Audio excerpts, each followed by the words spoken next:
웨스턴 매니멀. 이건 삼촌이 내가 어렸을 때 여름방학 동안 우리를 즐겁게 해주려고 항상 들려주던 이야기였어. 이 이야기는 온 가족, 특히 삼촌이 실제로 있었던 일이라고 했었는데 가족들은 삼촌에게 아무에게도 말하지 말라고 얘기해왔었어. 삼촌이 말한 걸 내가 정확하게 옮기진 못하겠지만 아무튼 이야기는 이래. 12살인 삼촌의 시점, 캐나다 온타리오 북부의 구질구질한 교회 마을에서 자라남. 개인정보 보호를 위해 마을 이름은 밝히지 않을게. 그곳에서 어린이로서 자란다는 건, 즉 완벽한 지루함 속에서 자란다는 걸 의미했고, 할 수 있는 일이라곤 야구나 지역 강에서 하는 낚시뿐이었어. 청소년으로서 음주나 마약을 시작하지 않은 아이들은 숲으로 가는 걸 오락거리의 일종으로 삼았어. 마을은 넓었지만 인구는 많지 않았고 그저 빈 집과 빈 땅이 많았을 뿐이었어. 삼촌은 T라는 절친 하나랑 S라는 여동생이 있었어. 당연히 실명은 사용하지 않을 거야. 좀 헷갈릴 것 같아서 확실하게 말해두자면 S가 T의 여동생이라는 거야. 우리 삼촌의 여동생이 아니라. 이 셋은 숲속을 끊임없이 들쑤시고 다니며 강을 막거나 몇 달이면 붕괴하는 허술한 요새를 만들곤 했어. 삼촌은 숲 전체의 지도를 만드는 것에 매료되었어. 뭔가 새로운 것을 발견할 때마다 끊임없이 탐험 계획을 세웠었지. 마을에는 인구가 적은 구역이 하나 있었는데 그곳은 웨스턴이라는 유서 깊은 애칭으로 불려왔어. 그리고 그게 오래전부터 내려온 이 구질구질한 교회 마을의 도시전설 웨스턴 매니멀의 이름의 유래이기도 해. 다른 이름으로도 불렸지만 삼촌 세대에서는 당시 인기 있었던 TV 드라마 매니멀의 이름을 따서 그렇게 불렀어. 미국에서 주문한 매니멀의 첫 번째 시즌 DVD를 가지고 있던 이웃이 집에서 상영회를 열었었지. 마을의 웨스턴 구역에서는 거의 매주마다 키우던 개들이 죽은 채 발견된다든가 무엇인가 쓰레기통을 뒤지고 간 흔적이 보인다든가 하는 일이 일어났었는데 거기에 마을의 야생인간 또는 동물인간에 대한 전설이 더해져서 아이들은 그것을 찾기 위한 모험에 혈안이 되어 있었어. 마을의 노인들이 숲에서 창백한 인간의 형체를 한 무언가를 보았다는 이야기를 들려주었는데 삼촌과 친구들은 그 말을 항상 믿지는 않았지만 가끔씩은 그 노인들의 진심이 담긴 말투에 넘어갔었어.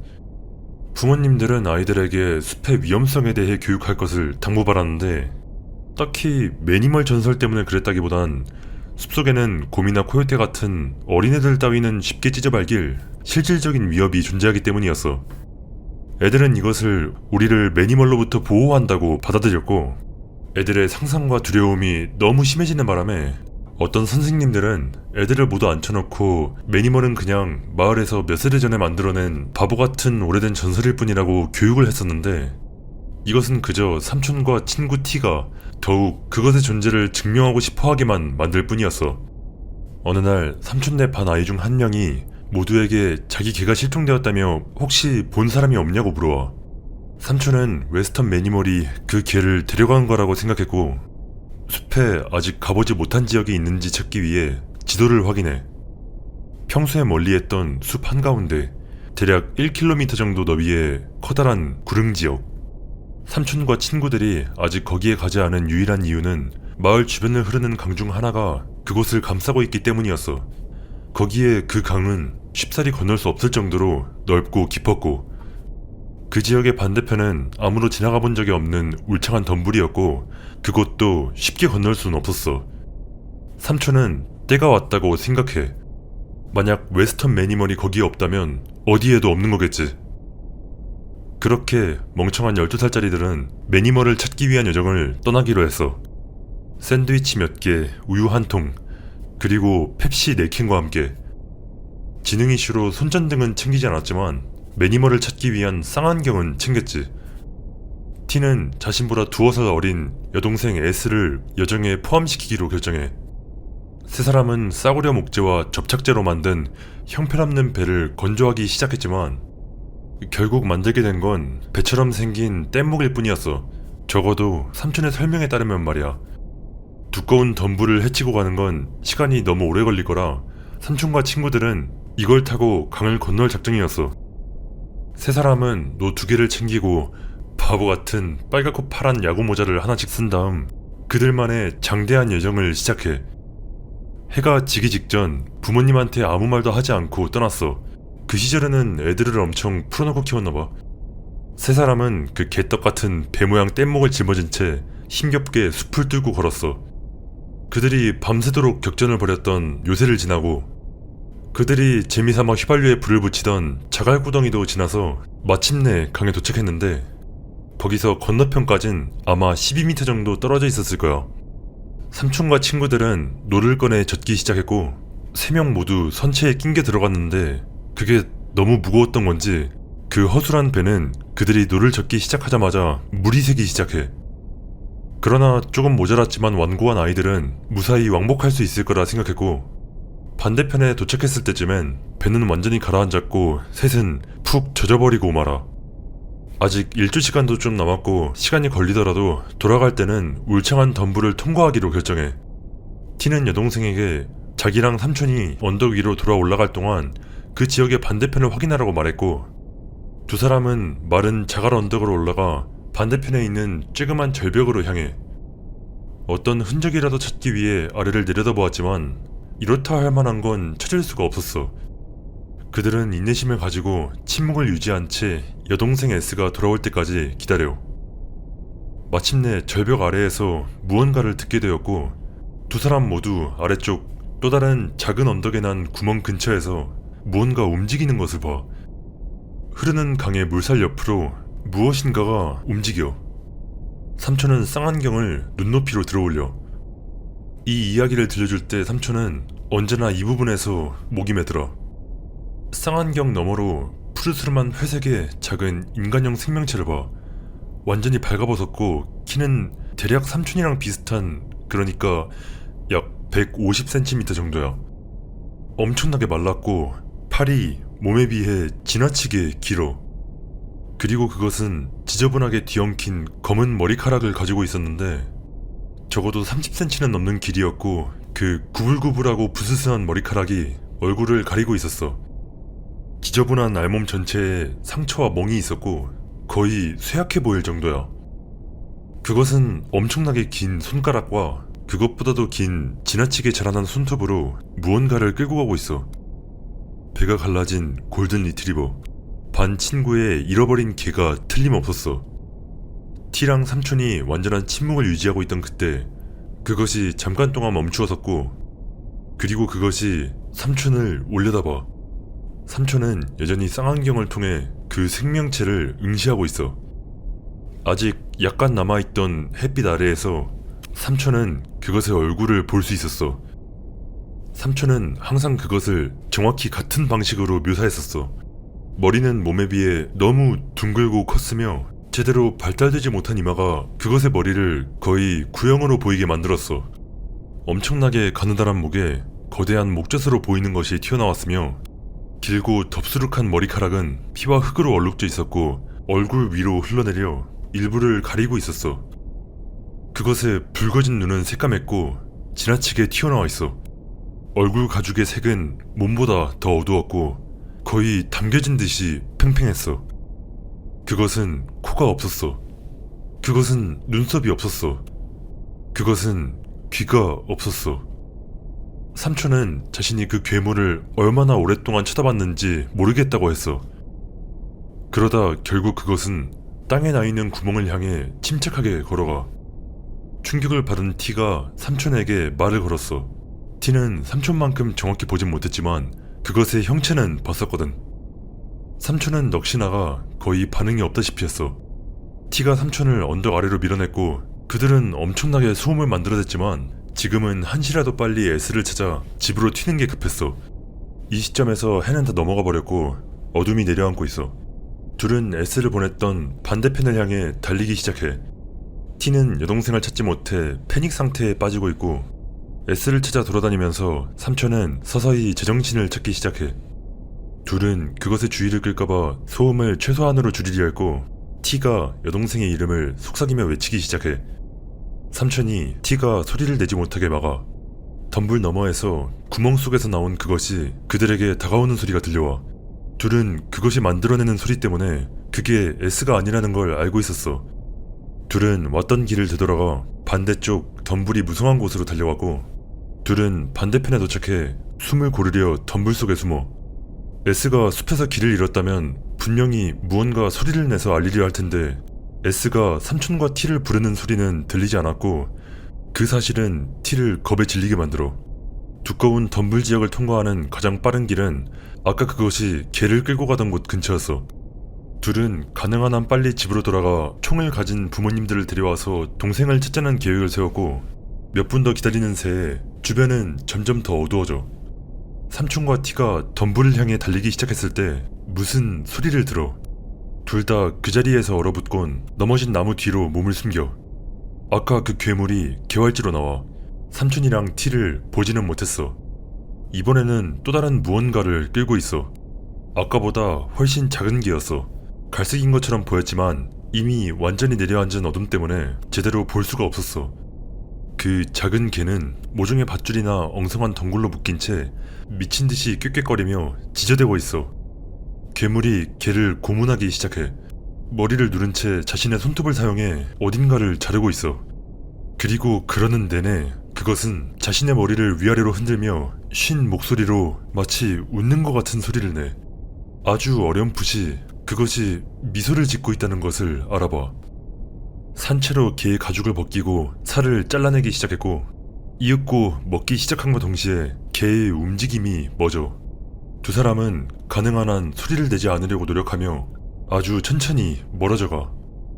걸어가던 도중 삼촌이 뒤를 돌아봐. 그 괴물이 꼿꼿하게 서서 둘을 똑바로 바라보고 있어. 삼촌은 패닉 상태로 비명을 지르고 달리라며 T를 밀치기 시작해. 괴물이 둘을 쫓아오고 있었고 T랑 떨어지게 되었지만 삼촌이 할 수 있는 일은 달리는 것뿐이었어. 몇 분 동안 달렸음에도 삼촌은 여전히 그 지역에 있었고 울창한 덤불을 해치지 못한 채 그저 그 지역 바깥쪽을 돌아 달렸을 뿐이었어. 삼촌은 멀리서 T가 지르는 비명소리와 함께 사람의 것이 아닌 식별할 수 없는 소리를 들었어. 괴물의 주의가 분산된 틈을 타 삼촌은 달려나가 S를 찾으려고 시도해. 처음 이곳에 왔을 때 S를 보냈던 곳으로 달려가. 아무런 흔적도 없어. 그러다 결국 삼촌은 S의 가방을 발견해. 한쪽이 살짝 찢어져 있었고 삼촌은 걱정이 돼. 가방이 있던 방향을 향해 수색하기 시작해. 나무들을 헤치고 달려. T의 비명소리가 점점 더 커지기 시작해. 삼촌이 나뭇가지 아래에서 조그맣고 길다란 무언가를 발견해. 그건 팔이었어. 그건 S의 몸에서 비틀어 뜯겨져 나간 S의 팔이었어. 그 옆에는 S의 셔츠 조각이 있었어. 삼촌은 반쯤 정신이 나간 채 맹목적으로 달리기 시작해. 나무와 덤불이 삼촌의 얼굴과 다리를 베어냈고 깜깜한 숲속에서 계속 걸려 넘어지고 비틀거려. 체감상 거의 몇 시간을 달린 후 삼촌은 익숙한 비포장 도로를 발견했고 그 길을 따라 집 쪽으로 달리기 시작해. 더 많은 비명소리가 들려왔지만 실제로 소리를 들은 건지 아니면 그냥 자신의 상상이었는지 확실하지가 않아. 피를 흘리며 달리는 게 삼촌을 지치게 만들고 있어. 마침내 구청까지 다다른 삼촌은 평소 다니던 길을 따라 자기 집으로 향해. 삼촌은 전속력으로 집 현관에 뛰어들었고 문을 열다가 쓰러지고 말아. 이 정도쯤에서 삼촌의 기억에는 빈틈이 있는데 삼촌은 이 일을 전혀 떠올리지 못하지만 이 다음 이야기는 그의 부모님, 그러니까 나의 조부모님이 삼촌에게 해준 이야기야. 조부모님은 그냥 삼촌이 돌아와야 할 시간을 훨씬 넘어서까지 나가놀고 있었던 거라고 생각했었어. 해가 지자 조부모님은 모든 이웃들에게 전화를 해 삼촌의 행방을 아는 사람이 있는지 물어보았고 아무도 없자 마침내 조부모님은 경찰에게 전화를 해 삼촌을 찾게 도와달라고 했어. 그리고 조부모님이 경찰과 무엇을 해야 할지 이야기하고 있을 때 삼촌이 현관으로 달려와 문에 달려들었던 거야. 삼촌은 다리와 팔의 상처에서 심하게 피를 흘리고 있었고 완전히 넋이 나간다라 정신 착란 증세를 보이고 있었어. 아마도 달리기와 아드레날린 과다 분비로 인한 거였겠지. 그런 다음 며칠 동안 넋이 나간 채 거의 혼수 상태나 다름없었고 조부모님은 머리를 다친 거라 생각했지만 동네 의사는 트라우마로 인한 증상일 가능성이 높다고 말했어. 삼촌은 다시 입을 열 때까지 자신의 방에 머물렀고 삼촌의 기억은 바로 여기서부터 다시 시작한다고 해. T와 S는 그날 밤 집에 돌아오지 않았고 그들의 부모님은 걱정이 많은 타입이 아니라 다음날까지 신고하지 않았어. 삼촌은 수색 기간 동안 넋이 나가 있어서 그동안은 아무도 삼촌의 진술을 듣지 못했었는데, 삼촌이 정상으로 돌아왔을 때 몇몇 경찰들이 그날 밤 무엇을 했고 T와 S에게 무슨 일이 일어났는지 물었고, 그 당시 삼촌은 그것이 진짜로 있었던 일이 아니라고 자기 기억을 부정하고 있었는데라 웨스턴 매니멀을 찾아보자는 아이디어가 삼촌의 것이었기 때문에 말썽에 휘말리고 싶지 않았던 삼촌은 계속 입을 다물고 있었어. 지금까지도 삼촌은 그것이 자신의 인생에서 가장 큰 실수였다고 말해. 하지만 당시 삼촌은 진실을 말하기엔 너무 충격을 받은 상태였었어. 반 아이들은 매니멀이 T와 S를 데려간 거다, 그것이 한밤중에 그들의 방으로 올라와 그들을 죽인 것이다 라는 소문을 퍼뜨리기 시작했고, 선생님과 어른들은 그 아이들에게 T와 S를 존중하라고 꾸짖었어. 그러고 몇 주 후 우리 아버지가 태어났고, 자신들의 두 아이가 큰 도시에서 더 나은 삶을 살았으면 했던 조부모님은 얼마 지나지 않아 이사를 갔고, 삼촌은 두 번 다시 T와 S의 가족으로부터 소식을 듣지 못하게 돼. 삼촌은 그 사건이 있은 후 자기의 친구들에게 있었던 일 때문에 지속적으로 죄책감이 몰려와 극심한 스트레스에 시달려 왔었다고 말했고, 그럼에도 불구하고 우리 삼촌은 우리에게 그 이야기를 들려주었는데 그게 또 친척들을 적잖이 당황하게 만들었지. 그래도 나는 삼촌이 그 사건에 대한 자신의 감정을 억누르는 것보단 그렇게 털어놓았던 것이 치료적 효과가 있었다고 생각해. 삼촌은 우리가 어렸을 땐 잔혹한 부분을 빼놓고 이야기했었지만 우리가 나이가 들에 따라 이야기에 더 많은 디테일들을 말해줬어. 그 개들이나 팔에 대해 자세히 묘사하는 건 피했지만 삼촌이 그 괴물을 설명하는 방식은 항상 동일했었지. 그건 어릴 적 나의 뇌리에 새겨졌고 가끔씩 악몽에 시달리게 만들었어. 이제 난 나이를 먹어서 그 이야기를 두려워하진 않아. 그건 그냥 내가 들어본 것 중에 가장 슬프고 불쾌한 가족 이야기일 뿐이야. 나는 평생 초자연적 현상 같은 걸 그닥 믿지는 않았는데 매번 삼촌이 이 얘기를 나한테 할 때, 그리고 그 괴물의 역겹고 가학적인 검은 눈을 묘사할 때 나는 삼촌의 말을 믿어.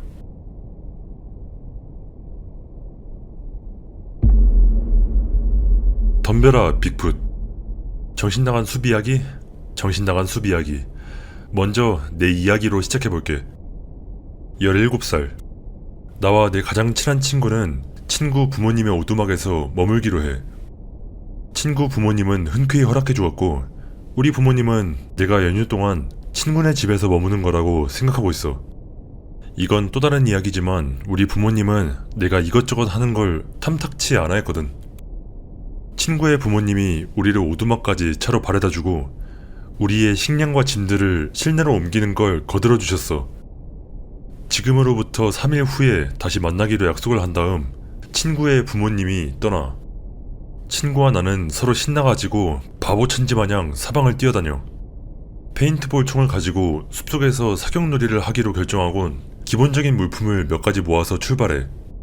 친구가 이 지역을 정말 잘 알고 있기 때문에 걔가 앞장서도록 했어. 우리는 강 옆에 도착하게 되었고 물고기며 새며 보이는 모든 것에 페인트볼을 쏘아제껴. 친구가 갑자기 멈춰. 녀석은 저 멀리 절벽 꼭대기를 바라보고 있어. 저거 보이냐?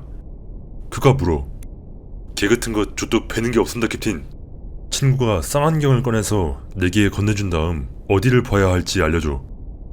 친구는 다른 것보다 눈에 띄게 키가 큰 한 나무를 보여줘. 그래서 저게 뭔데? 친구는 자기 기억에 저기에 저런 나무는 없었다고 말해. 당연하지만 난 그 말에 그렇게까지 겁먹지 않아. 걔가 여기 있는 모든 나무를 하나하나 기억할 수 있을 리가 없잖아. 친구한테 바보같이 굴지 말라고 아마 마지막으로 봤을 때보다 더 잘한 거일 거라고 말해. 아니 그럼 왜 나뭇잎이 하나도 없는 건데? 나는 다시 나무를 바라봐. 뭐 그래 좀 이상해 보이긴 하지만 아마 번개 같은 거라도 맞은 거겠지. 그 녀석이 왜 그렇게 이상하게 생각해 하는지 이해할 수가 없어. 결국 나는 화제를 돌리는 데 성공해. 그날 저녁 늦게 우리는 뒤편 화구에서 캠프파이어를 해. 그리고 이번 행사를 위해 구해온 잭 다니엘도 한 병 깐 우리는 착실히 만취를 향해 나아가고 있었어. 둘 다 술지들이었거든. 친구는 근처에 숨어 있을지도 모르는 빅풋이나 그런 놈들에게 시비를 걸면 재밌을 거라고 생각했나봐. 야, 나와서 한판 뜨자 이 빅핏 개새끼들아. 서로 깔깔대며 웃다가 거의 지를 뻔해.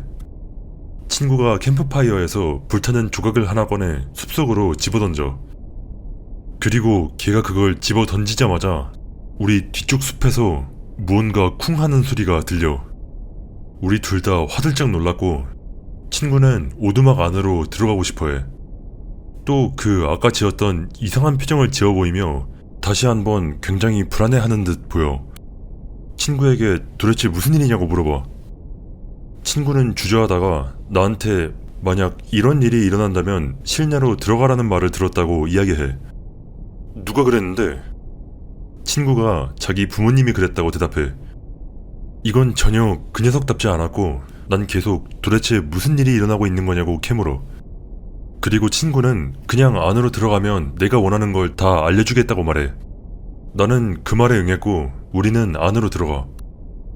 이 다음에 있었던 일은 그냥 글로 쓸게. 그 편이 더 쉬우니까. 우리 둘 다 오리건 중부의 웜스프링스 인디언 보호구역 근처에서 자랐기 때문에 그쪽 문화가 약간 우리들에게 스며들어 있었어. 우리 중 많은 애들이 자라나며 웬디고와 스키노커에 대해 들어봤었고 항상 정확히 그 이름으로 불렸던 건 아니었지만 대충 같은 개념이었어. 아무튼 그래서 친구랑 안으로 들어갔을 때 친구는 맨 처음 이곳에 왔을 적에 자기 부모님이 뭔가 잘못된 것을 느끼거나 잘못된 게 분명한 무언가를 보았다면 바로 오두막에 들어가 모든 문을 잠그라는 말을 했다고 이야기했어. 친구 부모님이 해준 유일한 설명이라곤 그곳엔 자신의 본 모습을 감추고 있는 아주 오래된 존재들이 있다는 것 그뿐이었어.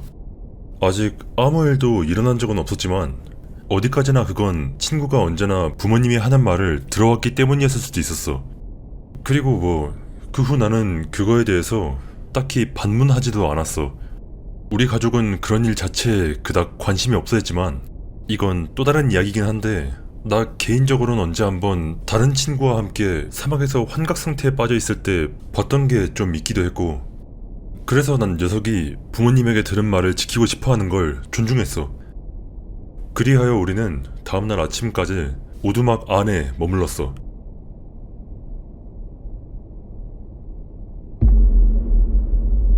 라디오맨. 이건 실제로 있었던 일이야. 그러니 흥미진진함이 좀 덜하다면 먼저 사과할게. 이 이야기는 나랑 형이 라디오맨이라고 부르는 것에 대한 이야기야. 우리 할머니 할아버지는 플로리다에 있는 큰 호숫가 마을에 살았고 우리 가족은 방학 때마다 할머니 댁에 찾아갔어. 나와 형은 항상 그때마다 숲이나 그런 걸 탐험하러 나가곤 했었어. 할머니 할아버지는 거기 살고 있는 모든 사람들을 알고 신뢰했지만 항상 우리에게 뱀과 악어들에 대해서 경고했었지. 아무튼 그래서 어느 날 우리가 늪지대에 나무 사이를 누비고 있을 때 나무들 너머로 누군가 이야기하는 소리가 들려왔고 그래서 우리는 조사를 하러 갔어. 그곳 개활지에는 큰 코트를 입은 구부정한 남자가 있었어. 혼잣말을 중얼거리면서 말이야. 하지만 말투가 이상했어. 말할 때마다 다른 높낮이와 악센트로 휙휙 바뀌어대고 있었던 거야. 나중에 우리가 그것에 대해 이야기했을 때 우리 형은 그게 마치 라디오 주파수를 맞추면서 여러 방송국을 한 번에 뛰어넘을 때처럼 각 지나가는 방송국에서 한 단어씩 가져와 하나의 괴상한 문장으로 만드는 것 같다고 말했어. 그래서 거기서 바로 이 라디오맨이라는 이름이 나온 거고 그 남자는 우리가 내는 소리를 들었던 건지 뭔지 돌아서서 우리를 똑바로 바라보았는데 그 남자는 생긴 게 엉망진창이었어. 최대한 설명해보자면 그 남자의 얼굴은 마치 믹서기에 한 번 간 도마뱀 같았어. 그리곤 우리에게 걸어오면서 소름이 끼치는 목소리로 안녕? 안녕?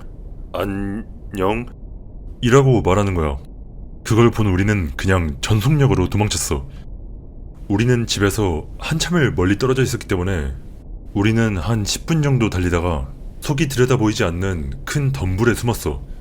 하지만 기껏 숨어놓고도 우리는 흥분과 두려움에 차 서로에게 도대체 저게 뭐야? 도대체 저게 뭐냐고! 같은 바보 같은 소리나 내지르고 있었어. 우리는 그 다음 일이 일어나기 전까지 약 1분 동안 덤불 속에 숨어 있었지. 그리고 1분 뒤 그 괴물이 우리가 있는 덤불 속으로 기어들어오기 시작했어. 아무 말도 하지 않고 그 똑같은 족같이 괴상한 목소리로 그냥 부드럽게 신음하며 끙끙대는 소리를 냈어. 우리는 소스라치게 놀랐고 고래고래 비명을 지르며 덤불에서 뛰쳐나와 집에 도착할 때까지 내내 말 그대로 전속력으로 달려서 돌아갔어. 우리 할머니 할아버지와 부모님은 오는 날까지도 우리가 헛소리를 한다고 생각해. 이제 와서 돌이켜 생각해보면 그건 아마 그냥 기형의 지적장애를 가진 사람이 아무 의도도 없이 했던 일이었을 거야. 우리 형이 한 번은 얼굴에 총을 맞고 뇌가 망가진 사람이 아닐까 하고 말했었는데 그 말도 일리가 있는 것 같고. 하지만 누가 알겠어. 그래도 여전히 좆빠지게 무섭다니까. 우리는 2번 다시는 그 숲을 탐험하지 않았어. 지금 하라 해도 안 할 거야. 여시나 먹으라고 해.